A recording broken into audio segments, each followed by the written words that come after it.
하나님의 말씀을 봉독하는 시간입니다. 오늘 하나님의 말씀은 데살로니가 전서의 말씀입니다. 우리 다 같이 자리에서 일어나서 이 시간 하나님의 말씀을 받도록 하겠습니다. 데살로니가 전서 4장 1절부터 8절까지의 말씀을 제가 받도록 봉독하도록 하겠습니다. 그러므로 형제들아, 우리가 끝으로 주 안에 예수 안에서 너희에게 구하고 권면하노니 너희가 마땅히 어떻게 행하며 하나님을 기쁘게 할 수 있는지를 우리에게 배웠으니 곧 너희가 행하는 바라 더욱 많이 힘쓰라. 우리가 주 예수로 말미암아 너희에게 무슨 명령을 준 것을 너희가 아느니라. 하나님의 뜻은 이것이니 너희는 거룩함이라. 곧 음란을 버리고 각각 거룩함과 존귀함으로 자기의 아내 대할 줄 알고 하나님을 모르는 이방인과 같이 세욕을 따르지 말고 이 일에 분수를 넘어서 형제를 해하지 말라. 이는 우리가 너희에게 미리 말하고 증언한 것과 같이 이 모든 일에 주께서 신원하여 주심이라. 하나님이 우리를 부르심은 부정하게 하심이 아니요 거룩하게 하심이니 그러므로 저버리는 자는 사람을 저버림이 아니요 너희에게 그를 성령을 주신 하나님을 저버림이니라. 아멘. 자리에 앉으시기 바랍니다.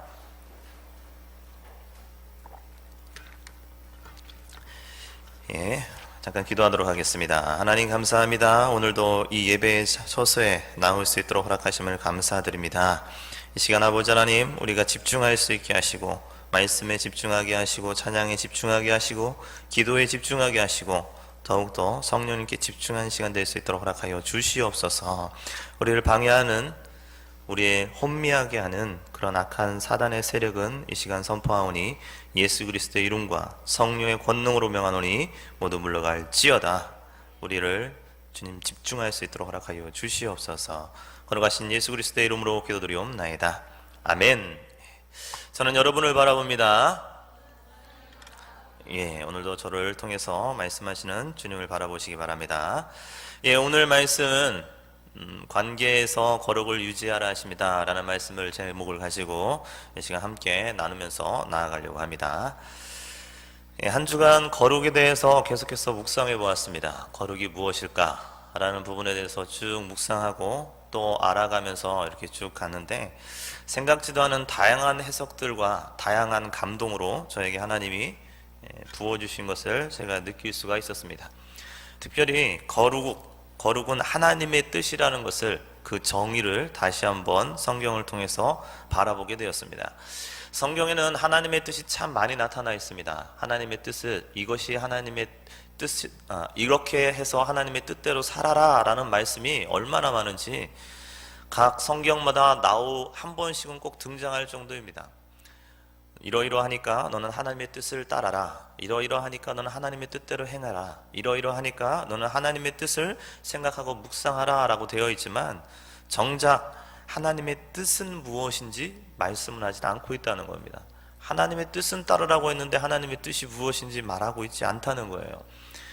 하나님의 뜻을 정의한 부분, 그 부분이 오늘 말씀에 한 군데 나와 있고, 그리고 데살로니가서 5장에 또 한 번 나타나 있습니다. 데살로니가 5장에 나타나 있는 것은 기뻐하라, 그리고 기도하라, 감사하라 라는 말씀, 이것이 곧 하나님의 뜻이다 라고 정의를 내리고, 또 한 가지는 오늘 4장 3절에 나와 있는 것처럼 하나님의 뜻은 이것이니 거룩이다 라고 말합니다.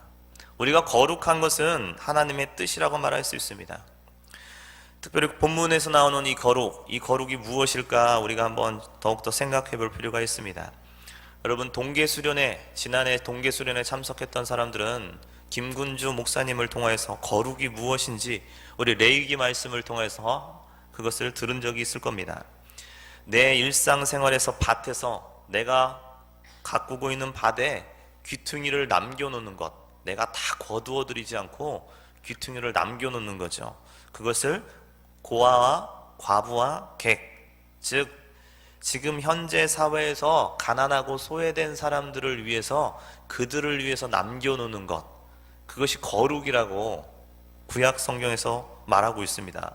더 나아가서는 누구에게 꾸어주었거든 그 꾸어준 것에 대해서 고리대금을 하지 말고 그대로 이자를 받지 말고 그냥 받아라. 이자를 주면 받고 일부러 이자를 쳐서 받지 마라 라는 대목도 있었고, 더 나아가서는 또 내 삶의 터전에서 어떤 장사를 하면 장사에 대해서 정확한 이득만 취하고 그 이상을 취하지 마라. 이런 식으로 구약 레위기 19장에는 너희는 거룩하라 하면서 쭉 나타나 있죠. 근데 그때 다루지 않았던 부분은 그 말씀이 나오기 바로 전에 무엇이 나오냐면 안식일을 지키라 라는 말이 나옵니다. 거룩의 첫 번째 단계는 예배를 드리는 것이고요, 거룩의 두 번째 단계는 삶에서 이런 것을 행하는 것입니다. 그래서 남들을 속여서도 안 되고 남들에게 있어서 정직하게 살아가는 것, 이것이 거룩의 한 부분이라고 도덕적으로 말을 하고 있습니다. 레위기 19장에는 이런 것들을 쭉 소개하고 있죠. 근데 오늘 신약 성경에서는 거룩은 무엇이라고 말하고 있는지 한번 말씀을 통해서 오늘 한번 보려고 합니다. 오늘 신약 성경에서 소개하는 그 거룩은 첫 번째는 각각 거룩함과 존귀함으로 아내를 대할 줄 알고, 이렇게 되어 있습니다. 오늘 말씀 4절 말씀입니다. 각각 거룩함과 존귀함으로 자기의 아내를 대할 줄 알고 라고 되어 있습니다.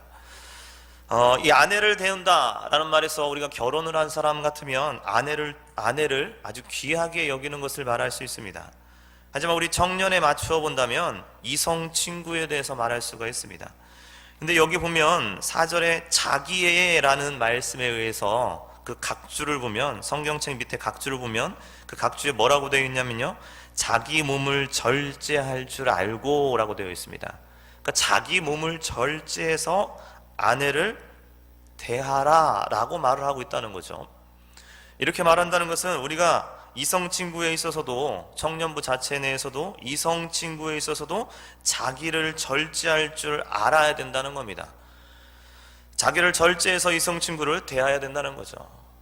특히 청년들 같은 경우는 이제 남녀와의 관계를 자유롭고 자기가 만날 수 있는, 자기 뜻대로 사귈 수 있는 그런 이제 나이가 되었기 때문에 많은 청년들이 이성에 대해서 관심이 있습니다. 그때 우리가 교회 내에서 이 이성과의 문제에 대해서는 아주 민감해야 합니다. 그냥 아무렇게나 해서는 안 된다는 거죠. 오늘 말씀에서는 그 이성과의 문제에 대해서 자기 몸을 절제해서 그걸 만나라고 말합니다. 자기 몸을 절제한다는 건 무엇입니까? 그러면서 그 다음 절에 보니까 하나님을 모르는 이방인과 같이 세욕을 따르지 마라 라고 되어 있습니다. 교회 내에서의 이성 간의 관계는 세상에서 만나는 이성과의 관계의 그런 세욕과는 틀리다는 거예요. 그만큼 절제를 가해야 된다는 거예요. 자기가 이성에 대해서 절제를 해야 된다는 겁니다. 그럼 어떤 절제를 해야 됩니까? 교회 내에서는 내가 누구를 사귄다고 하는 그 부분에 대해서 무언가 그와 함께하고 싶고, 그와 손을 잡고 싶고, 그와 어떤 행동, 그와 함께하고 싶고, 이런 모든 게 있지만 이런 모든 부분에서 자기를 절제하라는 거예요. 자기를 절제해서 그 부분을 남들이 보았을 때 시험 들지 않도록 하라는 겁니다. 그래서 내가 좀 손을 잡고 싶어도, 교회에서 사귄다 할지라도 손을 잡고 싶어도 자기를 절제해서 그 욕구를 절제하는 것이고, 그와 함께하고 싶어도 절제하는 거예요. 그와 무언가를 같이 행동하고 싶어도 절제해야 되는 겁니다. 이것이 교회 내에서의 이성과의 관계입니다. 그렇기 때문에 교회 내에서의 이성과의 관계가 결코 쉽지 않아요. 그래서 오늘 말씀에 말하고 있죠. 자기를 절제해야지만 이걸 할 수 있다는 겁니다. 그리고서 말을 합니다. 이것이 무엇이냐면 거룩함과 존귀함으로 해야 된다. 이것이 존귀하게 하는 거라는 거예요.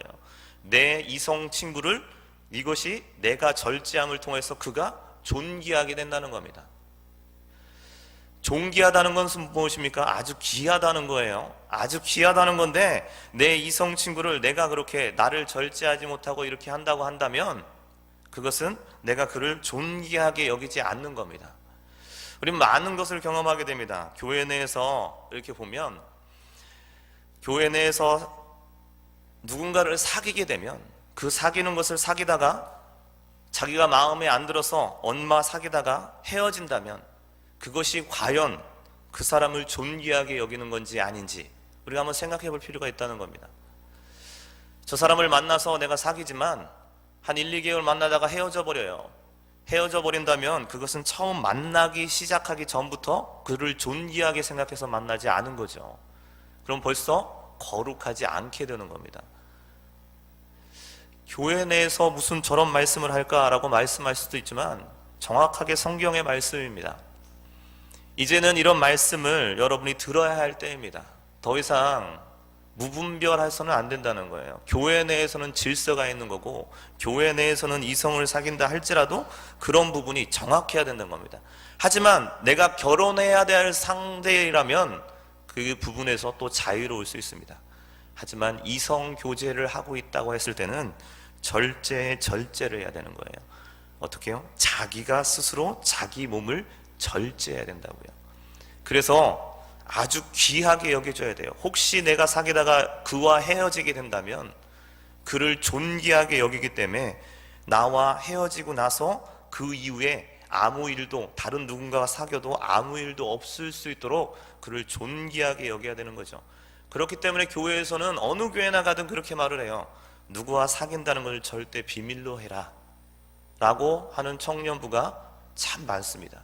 제가 다닌 많은 교회들 가운데 그런 규제를 안 한 교회가 없습니다. 대부분 다 그렇게 했습니다. 하지만 그것이 과연 좋은 건가? 좋지만은 않은 것 같아요. 그렇게 해도 사귈 사람 다 사귀니까요. 그냥 정확하게 말해주는 게 가장 좋다고 생각해요. 그냥 성경 말씀 그대로 자기를 절제하십시오. 그래서 오늘 말씀은 그래요. 자기의 아내 아니면 자기의 이성에 대해서 자기의 몸을 절제해서 이런 것들을 하고 싶어도 단절하라는 거예요.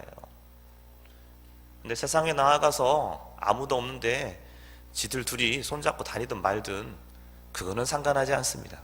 하지만 교회 내에서는 오늘 말씀하고 있어요. 그 거룩함과 존귀함으로 그를 존귀하게 여기기 위해서 이렇게 하라는 겁니다. 두 번째는 이방인같이 하지 말라입니다. 이방인처럼 하지 말라. 5절의 말씀해 보니까 하나님을 모르는 이방인과 같이 세욕을 따르지 마라 라고 되어 있습니다. 세욕은 무엇이죠? 세욕은 음행하고 싶은 욕구를 말하는 거예요. 음행하고 싶은 욕구, 즉 사람들은 모두 다 욕구가 있습니다.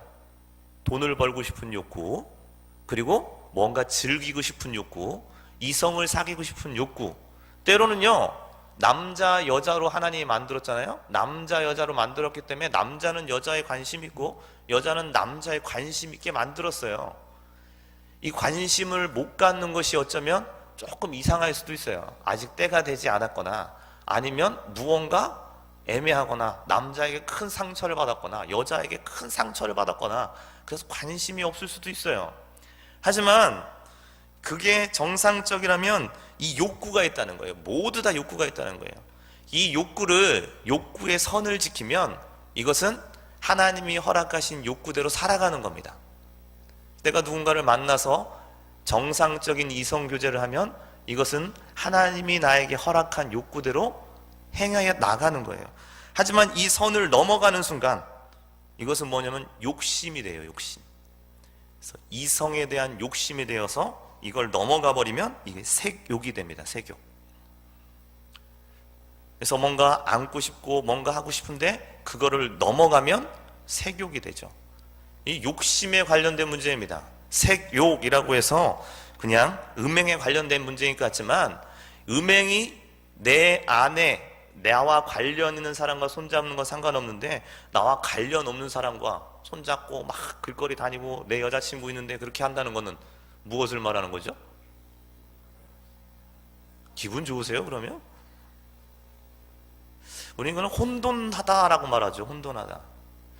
하나님이 만지기 전에는요, 태초에 어떤 있었냐면 태초에 하나님이 질서 있게 천지를 창조하기 전에 흑암이 있고 그리고 혼돈하고 공허하다고 했어요. 그렇죠? 내가 내 이성 여자친구와 만나고 내 이성 여자친구와 손을 잡고 아무 문제 없습니다. 근데 이 여자가 내 이성인지 이 여자가 내 여자친구인지 아닌지 이게 혼란스러운 거예요. 그래서 길거리 가다가 아무 여자 보면 내 마음에 들면 가서 손잡고 내 여자친구 할래? 하고요. 길거리 가다가 제 마음에 드는데 하고 얘 손 놓고 제가 더 마음에 들어 이렇게 하는 거예요. 이게 뭐죠? 지 여자친구인지 아닌지도 모르고 혼란스러운 거예요. 아주 혼란스러운 거예요. 사단이죠. 사단이 역사하는 거예요. 사단이 역사해서 막 혼란스러운 거예요. 하나님의 질서는 그렇지 않아요. 내 여자친구면 내 여자친구, 그를 존귀하게 여기는 겁니다. 이렇게 욕심으로 가버리면 내 건지 네 건지 구분이 안 가요. 마찬가지입니다. 많은 것들이 이 욕심을 넘으면 이 욕심은 결국 무언가 모르게 이상한 데로 가게 돼 있어요. 하나님은 우리가 돈을 소유하고 싶은 욕심을 줬어요. 그 적정선이 있습니다. 근데 이 적정선을 내가 딱 차지하고 가면 이것은 선을 지키면서 가는 거지만, 이것을 넘어버리면 이거는 이제부터 욕심이 되는 겁니다. 모든 게 다 똑같아요. 내가 좀 더 나은 육체 갖고 싶다 해서 그 적정선을 하면 그 적정선에서는 아주 건강한 몸을 가질 수 있지만, 운동에 미쳐서 그 선을 넘어가면, 욕심이 되어버리면 아주 억척스럽게 식단 조절을 하고 억척스럽게 아주 운동 중독이 되어서 그렇게 하죠. 그건 뭡니까? 그 욕심이죠. 욕심.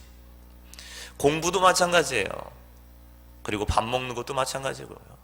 밥 먹는 거, 뭘 막 먹는 거, 이것도 적정선을 넘어가면 욕심이 돼서 과하게 먹게 되어 있습니다. 이 모든 것들 욕심에 관련되어 있는 거예요. 음란한 행위를 그 선을 넘으면 이 색욕이라고 하고, 이 모든 부분 어떤 적정선을 넘으면 다 욕심이 되어버리는 겁니다. 내 삶에 욕심을 부리거나, 돈의 욕심을 부리거나, 사치의 욕심을 부리거나, 아니면 먹을 거에 욕심을 부리는 것, 이 모든 것들을 포함한다는 거예요. 이것이 이방인처럼 행동한다는 겁니다. 욕심은 곧 여러 가지 현상을 수반하게 되어 있어요. 그 이후에는 여러 가지 부작용을 낳게 되어 있다는 거예요. 가장 쉬운 건 뭐죠? 음식에 욕심을 부리면 어떻게 되죠? 뚱뚱해지죠. 뚱뚱해지고요. 그거에 수반되는 현상입니다. 그렇다고 뭐 뚱뚱하다는 게 나쁘다는 건 아니에요. 그렇다고 그 선천적으로 유전적으로 그렇게 된 부분에 대해서 그런 것을 말하는 건 아닙니다. 그런 것을 말하는 게 아니라 너무 과하게 먹는다는 거죠. 예전에 저와 아주 절친인 친구가 있었습니다. 그 절친인 친구가 여자친구를 만나게 됐어요. 여자친구를 만나게 됐는데 그냥 복스럽게 생겼었어요. 복스럽게 생겨서 야, 참 좋다, 성격도 참 좋다 했는데, 문제는 그게 문제가 아니라 그와 같이 회사 생활을 하는 여자가 있었어요. 그와 같이 회사 생활을 하는 여자가 저희 아내, 저희 집사람 친구였습니다. 그 친구가 와서 그 친구에 대해서 말하는 거예요. 제가 거식증에 걸렸다는 거예요. 음식을 막 먹고요, 그것을 주체할 수 없이 먹다가 옆에 가서 토한다는 거예요. 그리고 또 와서 또 먹는다는 거예요. 이거를 절제를 못한다는 거예요.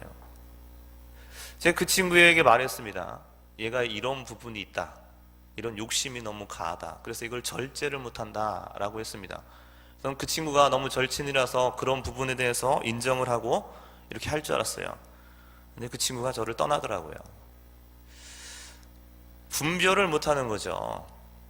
그거를 좀 불쌍히 여기고 이렇게 해야 되는데, 여기서 말하는 음식의 욕심이라는 것은 이겁니다. 자기가 주체할 수 없이 먹고 토하고 또 먹고 또 토하고, 이 정도라는 거죠. 이런 것을 말하는 거예요. 돈도 마찬가지죠. 자기가 충분히 살 수 있는 만큼 벌었는데 이것을 더 많이 벌어서 무언가 축적해 놓으려고 한다는 거죠. 계속 이렇게 하면 나중에는 돈 버는데 내 모든 것을 매진하게 되어 있어요. 다른 건 아무것도 매진하지 못해요. 그래서 욕심으로 들어가는 겁니다. 모든 게 다 욕심으로 들어가는 거죠. 이것처럼 이방인과 같이 색욕, 욕심에 따르지 말라라고 되어 있습니다. 세 번째는 가장 중요한 겁니다. 가장 중요한 것, 6절에 보니까 이 일에 분수에 넘어서 형제를 해하지 말라라고 되어 있습니다. 세 번째는 분수를 넘어서 형제를 해하지 말라는 겁니다. 우리가 거룩하게 유지하는 방법은 분수를 넘어서는 안 돼요. 분수를 넘는다는 것은 선을 넘는 거라는 것을 다시 말할 수 있습니다. 교회에서 모임을 해야 할 것과 하지 말아야 할 것은 분명해요. 그것은 아주 분명하게 정해져 있습니다.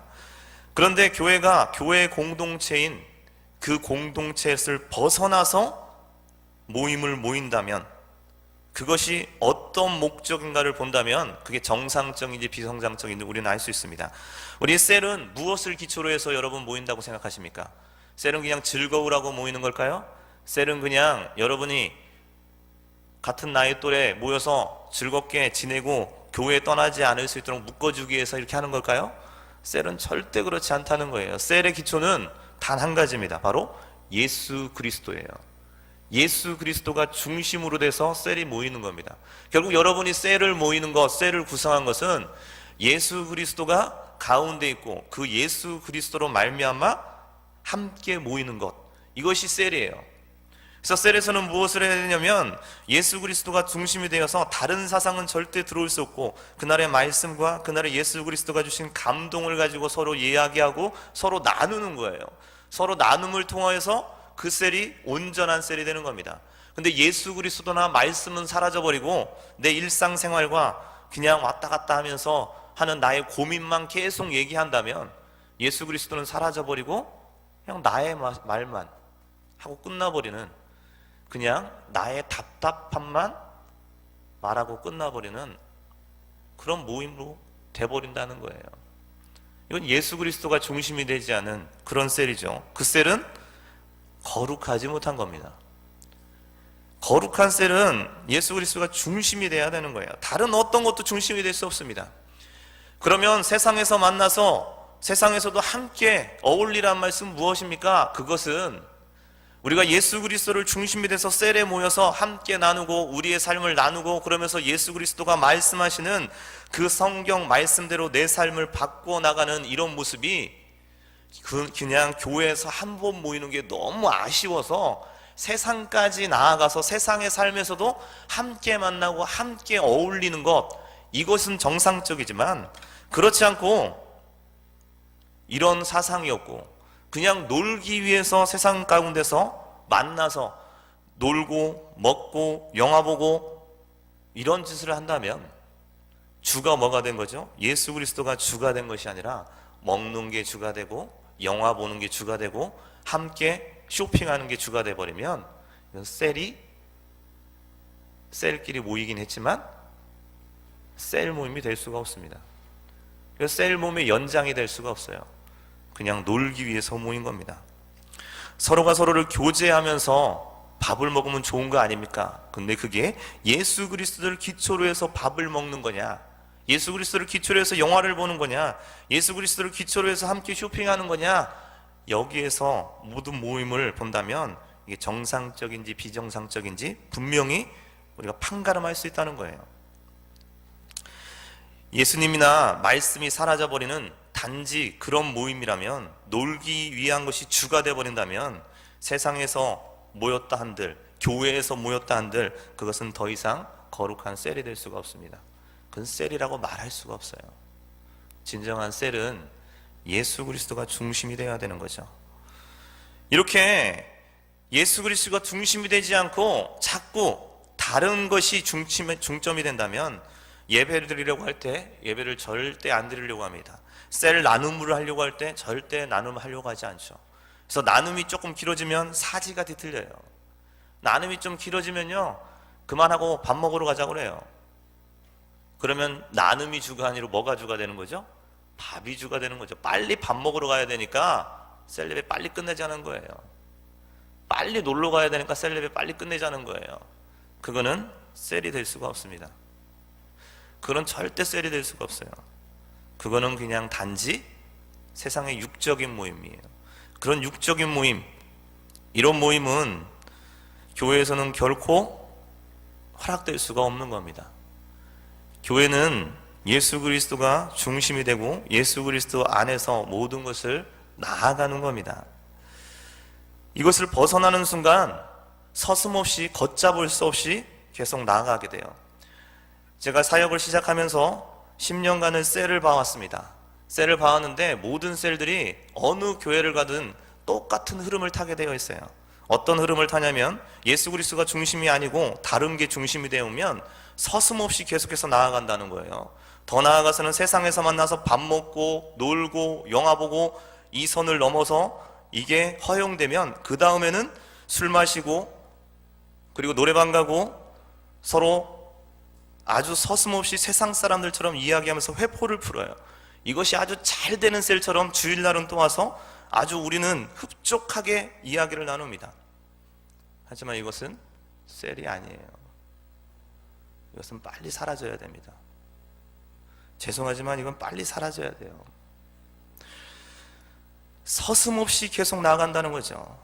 셀 모임 시간에 자신의 술 문제와 담배 문제를 이야기하라, 그래서 고백하라, 이렇게 고백하라고 한 것은 나는 원래 술 마시는 사람이니까, 나는 원래 담배 피는 사람이니까 내가 담배 피고 와도 너네가 날 인정해줘. 내가 전날 술 먹고 와도 술 냄새가 내 입에 나도 너네가 날 인정해줘 라고 말하는 것이 아니라, 술과 담배 문제를 이야기하라는 것은 나 혼자 자체가 내 스스로 술을 절제할 수 없고 나 혼자 스스로 담배를 절제할 수 없으니까 세론들한테 고백함을 통하여서 다른 세론들에게 도움을 받으라는 겁니다. 그래서 내가 담배를 필 그런 상황이 있으면 세론들이 생각이 나야 되고, 내가 술을 먹을 상황이 되면 세론들이 생각이 나야 돼요. 그래서 다음 주에 교회 가면 세론들의 얼굴을 보면 그 모습에 대해서 내가 떳떳할 수 있도록 그렇게 나아가라는 거죠. 그래서 혹시나 내가 이것을 절제하지 못해서 셀레브에 들어간다면 부끄러워야 돼요. 부끄러워서 그걸 다시 고백하고 내가 이런 일이 있었는데 절제를 못했다 하고서, 이게 삶의 나눔입니다. 근데 당당해요. 지난주엔 술 먹었는데 오늘 내가 술 먹었는데도 불구하고 교회 왔어. 난 지금 담배 피고 싶으니까 셀레브들이다가 나가서 담배를 핍니다. 당연하다라고 생각해요. 그리고 나를 그렇게 받아달라는 거예요. 나는 이미 고백했으니까. 그렇지만 그것은 아닙니다. 그걸 말하는 게 아니에요. 이 모든 것을 공식화해서 나는 원래 술 마시는 사람, 나는 원래 담배 피는 사람이니까 나를 이해해줘 라고 말하는 것 같지만, 결국에는 그렇게 나아가면 다른 누군가도 고백을 하고 그 고백한 상태에서 이것을 합당화하는 사람들끼리 서로 만나서 세상에 나아가서 자기들끼리 만나서 또 술 마시고 그리고 태폐적인 생활을 하고 담배를 피고 그러면서 그렇게 나타납니다. 이것을 고백하라는 것은 절제하라는 이유지 이런 사람들끼리 만나라는 얘기는 아닙니다. 이것은 우리 교회가 그렇다는 건 아니에요.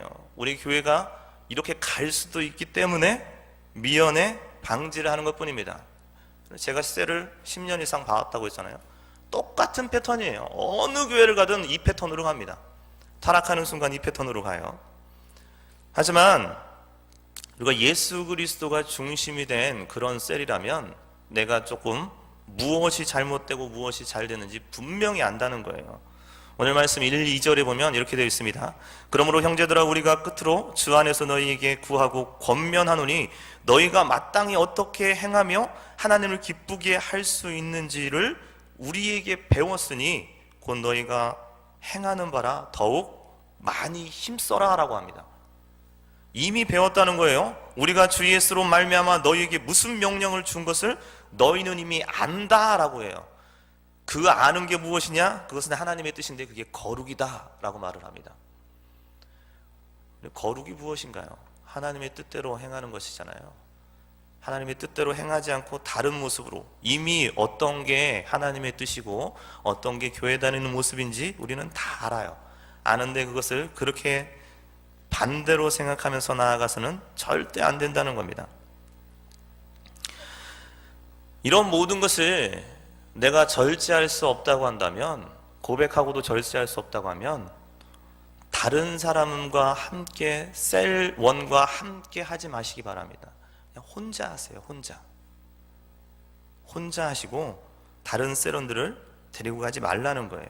그래서 오늘 6절 말씀에 그래서 이 말씀이 나오는 겁니다. 이 일에 분수를 넘어서 형제를 해하지 마라. 우리 셀에 내가 그런 상황이라면 다른 셀원들을 끌어다가 그 셀원과 함께 있을 때 어떤 현상이 일어나죠? 나만 범죄한 게 아니라 다른 셀원을 끌어들였기 때문에 그 형제를 해하는 사람이 되어버린 거예요. 이거를 정당화시키고 떳떳하게 한다면 이건 또한 다른 세론들을 끌어들여서 그 세론들까지 해하게 만든 겁니다. 이런 것은 주님께서 좋아하지 않는다고 하세요. 그러면서 말씀합니다. 하나님이 우리를 부르심은 부정하게 하려고 한 것이 아니다. 하나님이 우리를 모이게 하고 하나님이 우리 셀을 결성하게 한 것은 부정하게 가게 하려고 하는 게 아니라 거룩하게 하려고 셀을 결성해 줬다는 거예요. 그러면서 아주 무서운 말씀이 나오죠.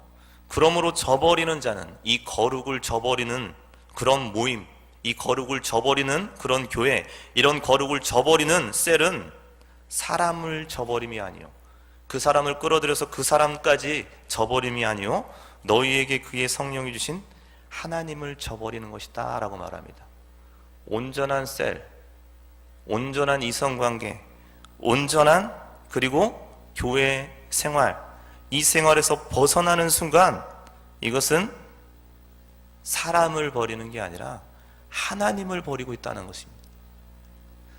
아주 무서운 말씀입니다. 한 주간 거룩을 묵상하면서 이 거룩이 어디까지 들어갈까라고 이렇게 쭉 말씀을 보았는데, 하나님을 버리는 행위다라고까지 오늘 말씀을 하고 있답니다. 여러분, 우리가 신앙생활 하면서 우리 청년의 신앙 공동체에서 우리 자신을 한번 바라봐야 될 겁니다. 제가 여기에 부임해서 이제 2년이 다 돼갑니다. 2년이 다 돼가는 동안에 이런 설교를 한 적은 없습니다. 하지만 이제는 해야 될 때가 된 것 같습니다. 이제는 해야 될 때가 되어서 우리가 부담은 가지만 우리가 온전한 신앙의 공동체가 되기 위해서 오늘 하나님께서 우리에게 말씀하세요. 관계에서 거룩을 유지하라라고 말씀하십니다. 첫 번째는 이성과의 관계에서 거룩을 유지하라고 하시고요. 두 번째는 이방인같이 행해서 세런들과 관계를 흐트리지 말고 이방인을 버리고 교회의 신앙생활, 즉 복음을 기초로 한 사람처럼 해서 관계를 거룩하게 유지하라고 하십니다. 세 번째는 분수를 넘어서 다른 사람까지 해하지 말고 분수를 지키고 선을 지켜서 관계에서 거룩을 유지하라고 하십니다. 그래서 하나님이 원하는 그런 셀, 하나님의 뜻에 합당하게 나아가는 그런 거룩한 셀이 되어서 하나님께 칭찬받고 그리고 우리 마음, 우리 심령의 기쁨이 되는 그런 거룩한 셀이 되어서 축복의 축복을 더욱 받는 여러분 되기를 간절히 소망합니다. 아멘. 우리 기도하도록 하겠습니다. 우리 다 같이 함께 기도합니다. 나의 신앙생활을 위해서 기도합시다. 그리고 나의 거룩을 위해서 기도하시고 우리 셀을 위해서 기도합시다. 더 나아가서는 우리 리더를 위해서 기도합시다.